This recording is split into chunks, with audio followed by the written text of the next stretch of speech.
him get those ribs back over to the left side. Push him into his face a little more. Kick those ribs over. Get him straight. His body's got to be straight so he can get soft and lift the shoulders up and listen to my hands. To the left. Now I'll kind of put that rein over. You're still kind of thinking back. I'm just going to shove him forward now and push him into his face. So he's just kind of like, he's kind of thinking if he wants to. He knows if he kind of backs up just a tad. Now, as you can see, when I ask him to turn, if I used two hands and made him start that turn better when he started better, of course he would. But why am I not doing that? Because that'd be covering up the mistake he was about to make. If I covered up the mistake, I can't correct it. If I can't correct it, I can't learn.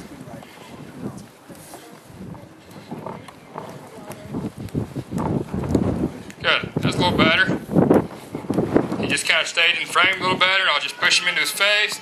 Get him to lift that stomach up a little more. Go forward. If anybody has any questions at this point, holler out. Ernie, you got any questions? You got it all. I'm just worried about the lead change next week. Ernie's worried about changing leads. If you haven't heard already, me and Ernie are going to Wisconsin this weekend, and I'm coaching him in a reining for. It's like a celebrity reining for charity. They asked me if I wanted to be part of it. Last fall, I met a gal at a show in St. Louis. She asked me if I knew any celebrities that would help promote their event.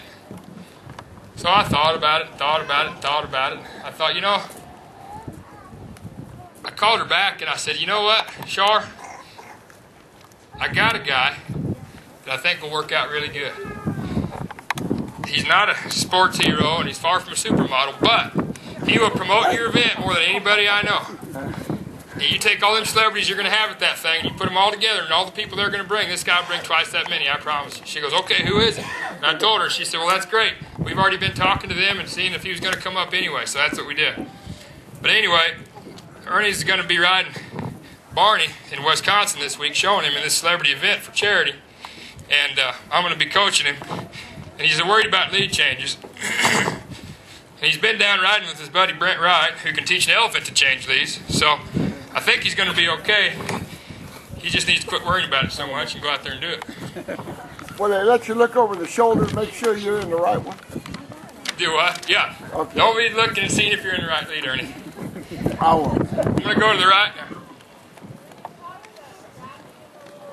So you road running?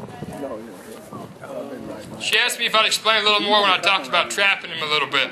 A minute ago I was talking about trapping him right here and pushing him into his body. Sure. On a young colt, do we ever want to trap him like that? Of course not. On just most average trail riding horses, any horses, you know, rope horses, anything. Do we want to trap them right here all the time and push them? No, what's going to happen? They're going to rear up and they're going to kill you, okay? Now, the problem is that you can't do this to most horses. Now, does that mean that your horse is no good if you can't do that without causing a big fight? Not at all. It's not what I'm saying. What I'm saying is if you have higher expectations for your horse and you want to get him in a little more of an athletic position, he's got to start being able to accept that pressure. Okay? There's a lot of horses out there, we talked about earlier with that colt. There's a lot of colts out there that you can baby him around nice and easy and put a saddle on him if you just talk to him just right and have 4 people hold him and do it all, and they're just fine. But if you just throw the saddle up there and cinch it up, they're going to blow up and try to hurt somebody. So what do you think we should do? Just keep babying him all the time? Or go ahead eventually and get him to accept that pressure? Yes, eventually they need to accept that pressure. Does that mean I take a rope horse and just get on him and hold him tight and kick him? Of course not. That means I teach the horse how to handle the pressure. How do you teach a horse to handle the pressure? You start out by one rein, driving him forward. One rein, driving him forward. Then you go this rein, you drive him forward. This rein, drive him forward. Then eventually you go kind of both reins. Maybe keep your hands alive, move him around, pull up on him, push him into his face. The important thing here is to push his body into his face rather than pulling his face into his body. Okay? That's the important part. Getting your hands set where his face is there, then you push his body into it. And then over time, you start increasing that pressure by maybe holding on to one rein and holding on to the other rein and pushing him forward. Getting that body to straighten up. Get those ribs over here so he's not shoving his ribs out or getting his body all curvy and S-shaped. Get him to where he can go straight and push him into that bridle. And after you can get him to accept that pressure, you can get a lot more done. And basically, the whole idea behind training a horse is getting rid of the resistance. That's the same term as getting him to accept the pressure. Get him to accept the pressure or getting rid of the resistance is kind of the same idea.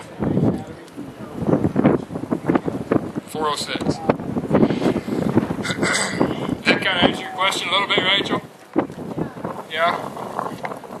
Kinda, she says. So, I'm going to go ahead and trap him again like she was talking about. I'm going to pull here, maybe let those reins slide through my fingers right here, and I'm holding on to him pretty tight and I'm pushing on him. Now, what do you think this horse did the first time I did this? You think he just put his head down and trotted along? Of course not. Number one, I try not to do this stuff until I feel like they're kind of ready for it. You're always just totally increasing that pressure. You're always getting rid of more resistance all the time. And then you go into being able to do stuff like that. But still, first couple of times you trap a horse this much and then push him. I mean, even today, I'm surprised he hadn't kind of popped up a few times, tried to kind of jump over it. That's kind of been this horse's release until I got him, was to be able to kind of pop up a few times and then they quit. I said, okay. You know, well, I'm not saying they weren't safer off for doing that, but I'm saying they couldn't get him turned like I got him turning because they couldn't get through that resistance. They couldn't get rid of that resistance. They couldn't get him to accept that much pressure. And once they can accept that much pressure, then you can get them to lift their shoulders up. You can get them to lift their stomach up. You can get them to lift their hocks up. Put their hocks in the ground, lift their back up a little more, okay? And once you can get all that resistance out of them, and once you can get them to accept that much pressure, then your potential is unlimited to be able to make them do more stuff. All those horses out there that are race horses, that are barrel horses, that are rope horses, cutting horses, cow horses, it doesn't matter, dressage horses, they're not always just better because they're better. They're not always just born better. They're not always just better because that horse just instinctively spun faster, or they instinctively spun harder, or stopped harder, or ran harder, or turned the barrel quicker and tighter. It's not always just about which one's better. It's about which one of them someone took the time with to get rid of more resistance. Which one of them somebody taught them to accept that amount of pressure so they can get through some of that stuff. Does that kind of make sense? So I'm going to turn him just a couple times like I would kind of in the show here maybe. See what happens. I mean, I messed him up so much today, pulling him here, pulling him there, acting like he was a colt, pulling his head around. A lot of that stuff we do in steps, in progress, and then we don't need to do it as much later. I mean, I don't take this horse very often and just pull that nose and make him follow his nose anymore, because he's kind of past that stage. Is it still good for him every now and then? Sure. It's good for him to do all kinds of stuff and then come back the next day and kind of fix him where you want him. But I don't do as much of it in a bit like this. This is a solid bit all the way through. It's got a little correction in it. What I don't want to do is take a bit like this on a young colt and start pulling on it. But what I will do on a horse like this is once he gets through that stage, I'll use this bit to kind of get him to accept more pressure, get him to be able to get rid of more of that resistance. I'll just put my hand over here and wait for him. I'm not doing anything else. He's kind of hesitant, like, what should I do? I'll say, that's what you should do. Turn. Maybe he forgot. Now, am I babying him? No. I'm reassuring him he's doing the right thing. That way he remembers where to go. Shut him off, let him quit. Okay? Now, I'm going to sit here again. I'm going to put my hand over there and make him turn. Guess what happened that time? He started turning. Got it. Thank you. Now, let's just say last time, when I did that, instead of me just leaving my hand where it was and going whack, let's say I would have went, go ahead, honey, it's okay. It's okay, you're supposed to spin. And I would have made him spin. What do you think would have happened the next time I came out and put my hand over? He'd have just kind of hung against me because I didn't baby him along and make him do it. You got to get to a point where you kind of stop babysitting them, and I'm talking about this on this level of showing one, but it's the same level of teaching one to put a saddle on or teaching one to go through the trail. I mean, you have to kind of get these horses thinking about doing it on their own, not necessarily just doing it because I'm making him do it. Okay? As I just told you, I was trapping this horse, pushing him into his body. There's a lot of action here, but it's not really a lot of physical force. It's about getting his mind to try to do it. It's not about me forcing him into a position. I can't force this horse to do anything. If the only way to get a horse to stand still without making their mind want to stand still, besides getting their mind to want to do it on their own, the only way to do it is shoot him in the head. That's it.